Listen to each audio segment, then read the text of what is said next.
அதிகாரத்தின் ஆராதனையை நம்ம வாசிக்க போகிறோம். இந்த வெளிப்படுத்த புஸ்தகத்தில் 5ஆம் அதிகாரம் மிக மிக முக்கியமான அதிகாரம். ஏனென்றால் 6ஆம் அதிகாரத்துக்கு பிறகு இந்த பூமியில் தேவன் செய்ய போகிற நியாய தீர்ப்பை குறித்தும் உபத்திரவ காலங்களில் என்னெல்லாம் நடக்கும் என்பதை குறித்து தான் 6ஆம் அதிகாரத்துக்கு பிறகு எழுதப்பட போகுது. ஆகினால இந்த 5ஆம் அதிகாரத்தை நம்ம ரொம்ப கவனமாக நம்ம படித்து அதை நம்முடையதாக மாற்றிக்கொள்ள போகிறோம். இல்லையே சொன்னதை பார்ப்போம். கத்த நல்ல வாசிக்கலாம். அதனுடைய 1-2 வசனங்களை வாசிக்கலாம்.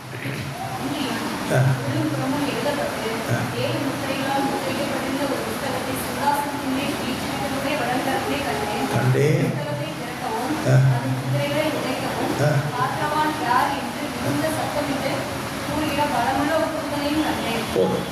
இந்த அதிகாரத்தில் யோவானின் ஆளுகை அப்படின்னு ஒன்று இருக்கு. யோவானின் ஆளுகை அப்படின்னு ஒன்று இருக்கு. யோவானின் அழுகை. ஆளுகை இல்லை, அழுகை. யோவான் இந்த இடத்துல அழுதான். 4 அதிகாரத்தில் யோவானுடைய அழுகையை பார்க்க முடியாது. ஆனால் 5ஆம் அதிகாரத்தில் யோவான் அழுதான் அப்படின்னு ஒரு வார்த்தை இருக்கு பாருங்க. ஸ்தோத்திரம். வேத புத்தகத்தில் அதனுடைய 4ஆம் வசனம் கடைசி வரை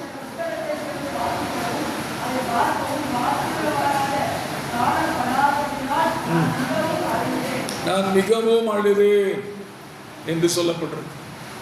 யோவான் ஏன் அழுதான் அப்படின்னா, ஒரு புஸ்தகத்தை பார்க்குறான். அந்த புஸ்தகம் உள்ளும் புறமும் எழுதப்பட்டிருக்கிறது, அது முத்திரிக்கப்பட்டிருக்கிறது.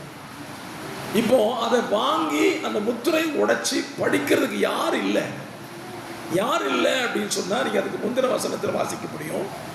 3ஆம் வசனத்தில் வானத்திலாவது பூமியிலாவது பூமியின் கீழாவது ஒருவனும் அந்த புஸ்தகத்தை திறக்கவும் அதை பார்க்கவும் கூடாதிருந்தது. யோவானுக்கு பிரச்சனை என்னன்னா, 4 அதிகாரத்தில் கர்த்தர் சொன்னதெல்லாம் பார்த்துட்டான், சொல்லிட்டான். இப்போ இந்த புஸ்தகத்துக்குள்ள என்ன இருக்குது, இதை யார் எனக்கு படித்து சொல்லுவான்? அவனுக்கு இதை பார்த்த உடனே ஒருத்தருமே இல்லை. இப்போ இன்னொரு கேள்வி, அதில் யோவானாலேயே இந்த புஸ்தகத்தை என்ன செய்ய முடியல, வாங்க முடியல, உடைக்க முடியல. அதை நினைச்சு அழுதான். ஆண்டவரே, இந்த புஸ்தகத்தை யார் வாங்குவா? ஒருத்தர் கூட இல்லையா? இந்த வசனம் சொல்லப்பட்டிருக்கிற வானத்திலையும் ஆள் இல்லை, பூமியிலையும் ஆள் இல்லை. அடுத்தது பூமிக்கு கீழையும் ஆள் இல்லை. 3 பகுதியை சொல்றான். வானத்தில் ஆள் இல்லைங்கிறான். வானத்தில் யார் இருக்கிறார்? பிதா இருக்கிறார், இயேசு இருக்கிறாரு, ஆவியானவர் இருக்கிறாரு, தூதர்கள் இருக்கிறார். இப்போ புஸ்தகம் யார் கையில் இருக்கு? சிங்காசனத்தில் உட்கார்ந்திருந்தவருடைய கரத்தில் இருக்கிறார். சிங்காசனத்தில் யார் இருக்கிறார்? பிதா இருக்கிறார்.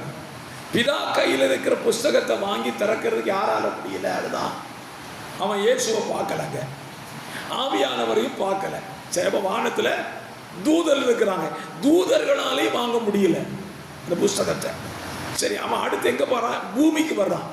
பூமியிலேயும் யாரும் இல்லைங்க. பூமியில யார் இருக்கா? பரிசுத்தவான்கள், தேவனுடைய மனிதர்கள் இருக்கிறாங்க. இவங்களாலையும் இந்த புஸ்தகத்தை என்ன செய்ய முடியல, வாங்கவும் முடியல, படிக்கவும் முடியல. சரி, பூமிக்கு கீழே போறான். அங்க யார் இருக்கா? பிசாசு இருக்கான். ஸோ பிசாசாலையும் இதை என்ன செய்ய முடியல, வாங்க முடியாது. ஸோ யாருமே இல்லை அப்படின்னு சொல்லி அவன் அழுத உடனே, இது அழுகைக்கு காரணத்தை நான் பிறகு சொல்றேன், யார் அழுதா. ஆனால் இந்த புஸ்தகத்தில் அப்படி என்ன இருக்கு? புஸ்தகத்தில் அப்படி என்ன விசேஷ தன்மை இருக்கு அப்படின்னு படிச்சீங்கன்னா, இந்த புஸ்தகம் தான் நம்முடைய எதிர்காலத்தை தீர்மானிக்கப்படும். இந்த புஸ்தகம் தான் நம்முடைய எதிர்கால வாழ்க்கையை தீர்மானிக்கப்படும். இப்போக்கு நமக்கு எதிர்காலம் எப்படி இருக்கு தெரியும்.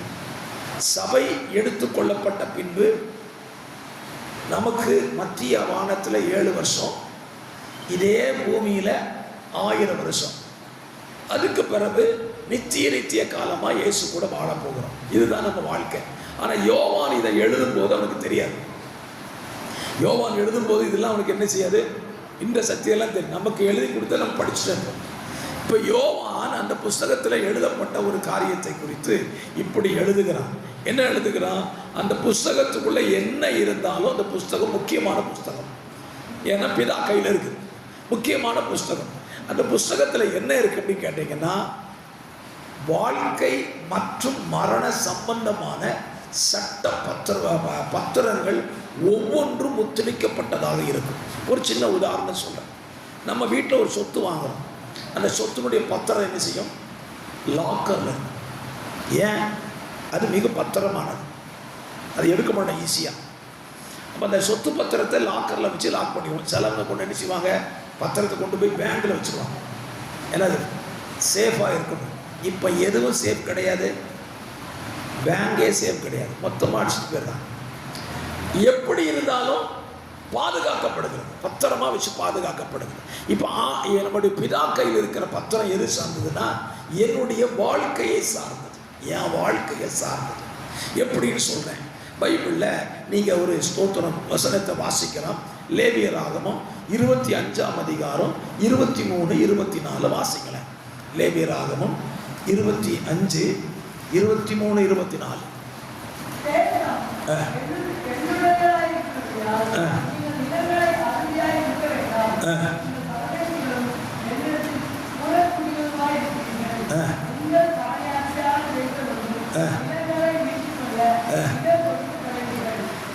நிலத்தை வாங்குறதும் விற்கிறதுக்கு ஒரு சட்டம் இருக்கு. அதை லேவியராம் புத்தகத்தில் கர்த்தர் எழுதுகிறார். சரி, இப்போ இந்த பூமி தேவனுடைய கரத்தில் இருந்தது. தேவ கரத்தில் இருந்த பூமியை கர்த்தர் யாருக்கு கொடுத்தாரு?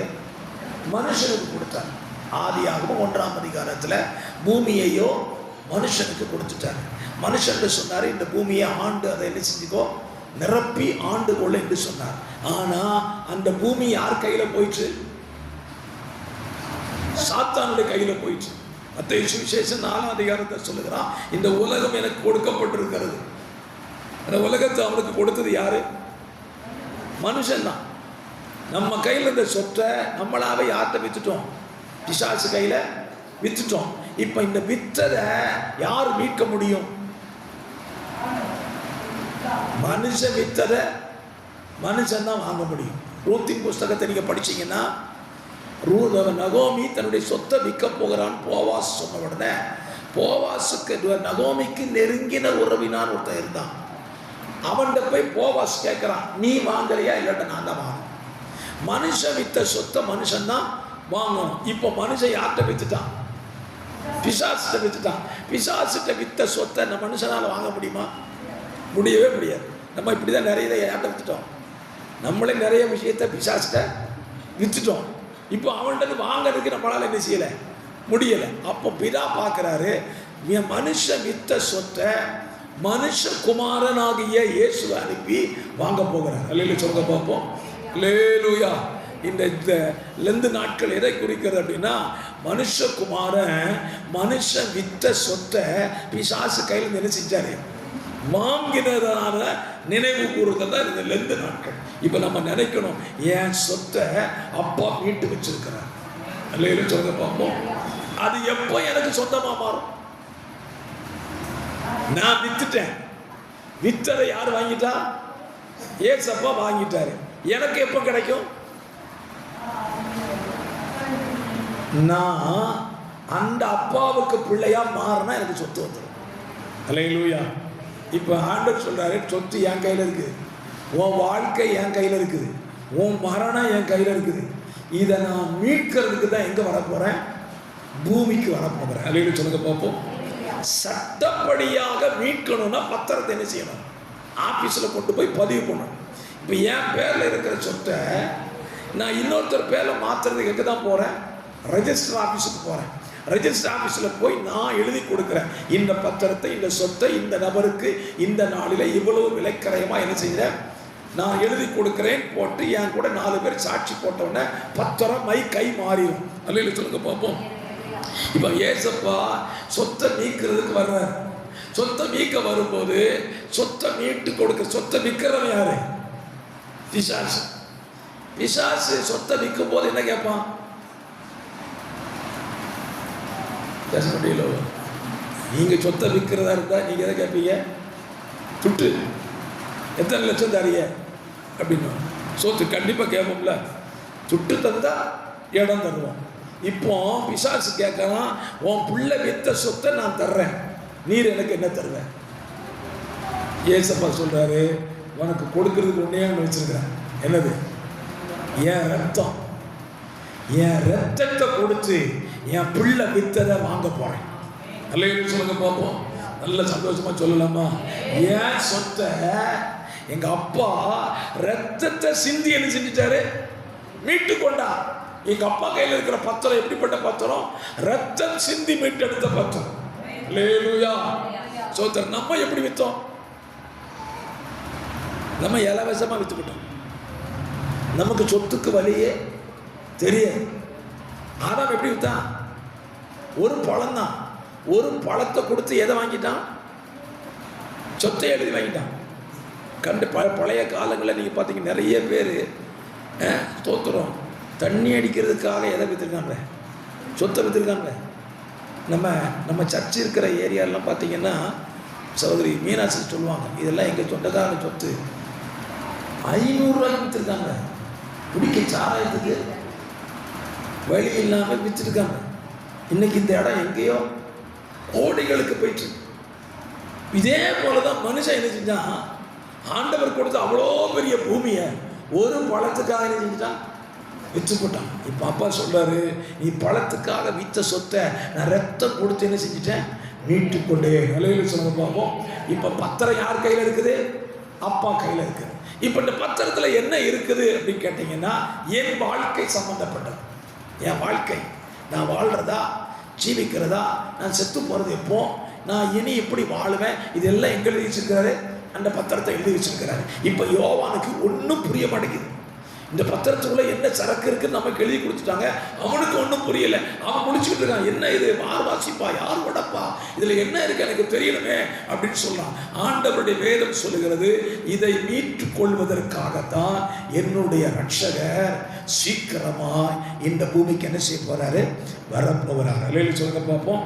சாத்தான் கையில் இருக்கிற அந்த சொத்தை, உரிமை பத்திரத்தை ரொக்கமா மீட்டு கொண்டு இந்த பூமியில என்னை மறுபடியும் ஆள வைக்க போகிறார். அல்லேலூயா சொல்லுங்க பார்ப்போம். சோத்திரம். ஆதியாகமம் 1 கடைசி நீங்க வாசித்தீங்கன்னா அங்க ஒரு ஆசீர்வாதம் இருக்கு. ஆதியாகமம் 1ஆம் அதிகாரம் கடைசியில நீங்க வாசித்தீங்கன்னா ஒரு ஆசீர்வாதமான வார்த்தை இருக்குது. வாசிக்கலாமா?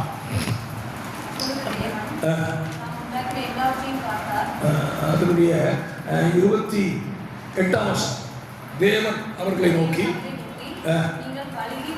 பெருகி பூமியை நிரப்பி கீழ்ப்படுத்தி மச்சங்களையும் ஆகாயத்து பறவைகளையும் நடமாடுகிற ஆண்டு கொள்ளுங்கள் என்று சொல்லி தேவன் அவர்களை ஆசீர்வதித்தார். ஆண்டு கொள்ள சொல்லி தேவன் என்ன செஞ்சிட்டாரு? ஆசீர்வதித்துட்டார். ஸ்தோத்திரம். கர்த்தர் நல்லவன். இப்போ இந்த ஆளுகை பறி போயிடுச்சு. பறிபோன ஆளுகையை 1000 வருஷ அரசாட்சியில கர்த்தர் நம்ம கையில் என்ன செய்ய போறாரு? கொடுக்க போறாரு. என்ன கொடுக்க போறாரு? ஆண்டுகள். 1000 வருஷம் இந்த பூமியை என்ன செய்ய போற? நீ ஆளுகை செய்ய போகிறார். நான் பூமியை ஆளுகை செய்ய போகிறேன்னு சொல்றவங்க மட்டும் அல்லேலூயா சொல்லுங்க பார்ப்போம். அல்லேலூயா. கர்த்தர் நல்லவர். தேவன் நம்மை ஆளுகைக்கு தான் 1000 வருஷத்துக்கு கொண்டு போகிறார். கர்த்தருடைய பரிசுத்த நாமம் மகிமைப்படுவதாக. இப்ப யோவானுடைய ஸ்தோத்திர காரியம் இந்த புஸ்தகத்தை என்ன செய்யல?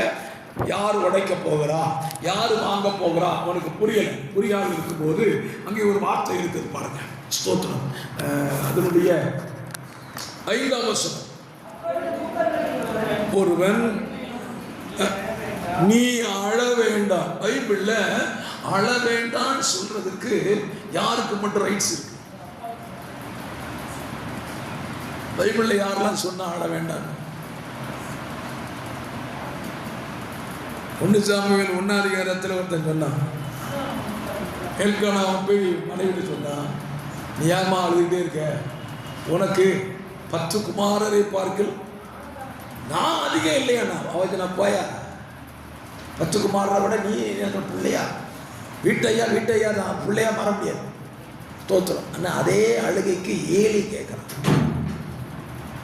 ஏலிக்கும் கேட்க ரைட்ஸ் இருக்குது. ஏன் அழுற? இவங்கெல்லாம் ஏன் அழுறன்னு கேட்டாலும் பதில் சொல்ல தெரியாதவங்க.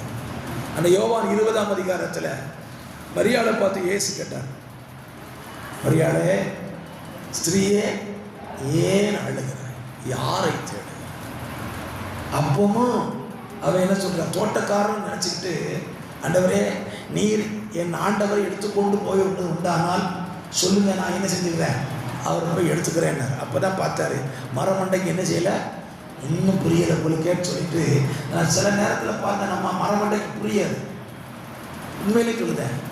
ஏசு பார்ப்பாரு, இதுக்கு மேலே இவனுக்கு புரியாதுன்னு சொல்லிட்டு என்ன சொல்லிட்டாரு, முதல்ல ஸ்திரீயன்னு கூப்பிட்டாரு.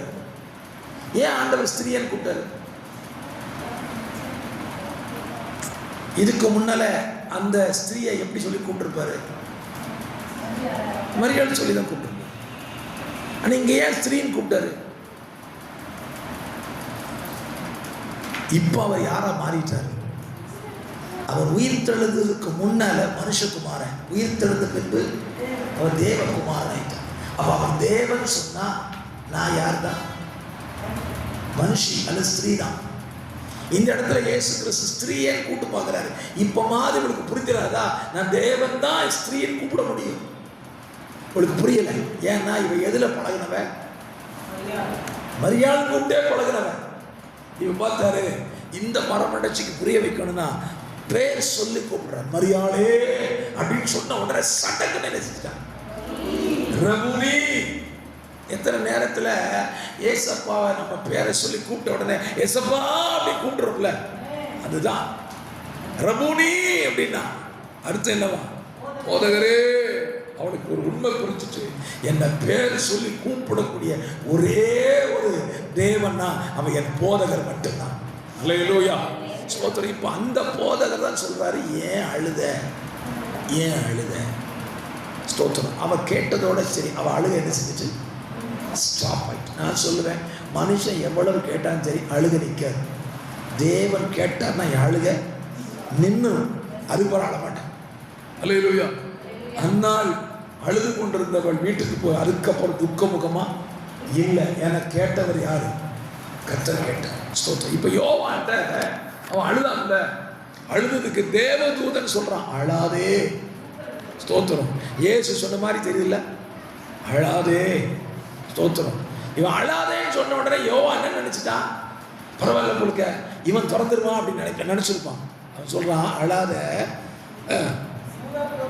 யூதா கோத்திரத்து சிங்கமும் தாவீதின் வேறுமானவர் புஸ்தகத்தை திறக்கவும் அதன் 7 முத்திரைகளை உடைக்கவும் ஜெயம் கொண்டிருக்கிறார். அல்லேலூயா. புஸ்தகத்தை திறக்கவும் அதன் முத்திரையை உடைக்கவும் யார் ஜெயம் கொண்டிருக்கிறாரா?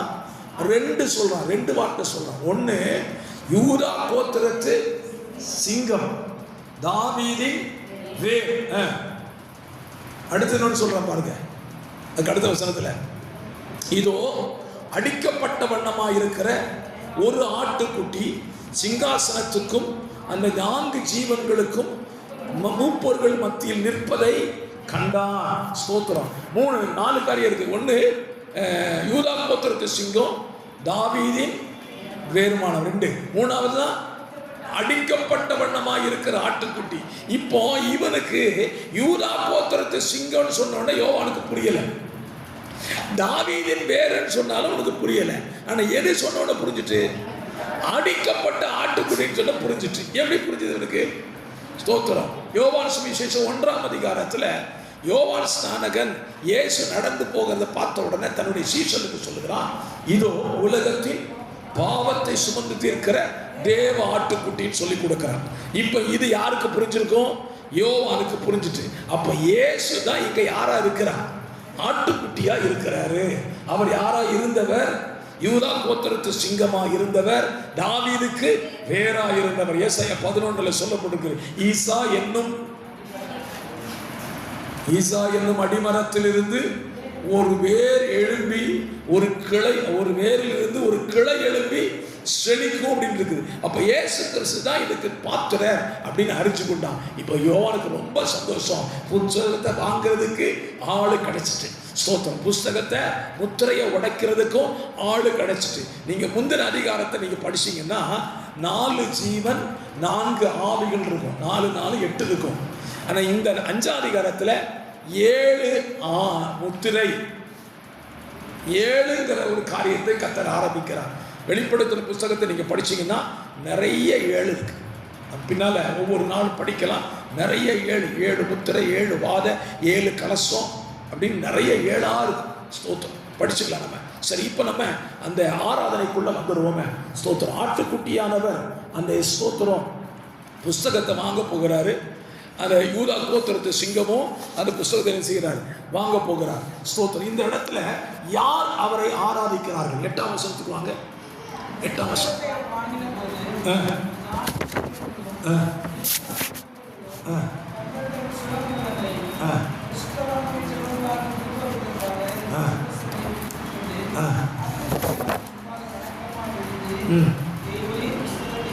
வாங்கவும் உடைக்கவும்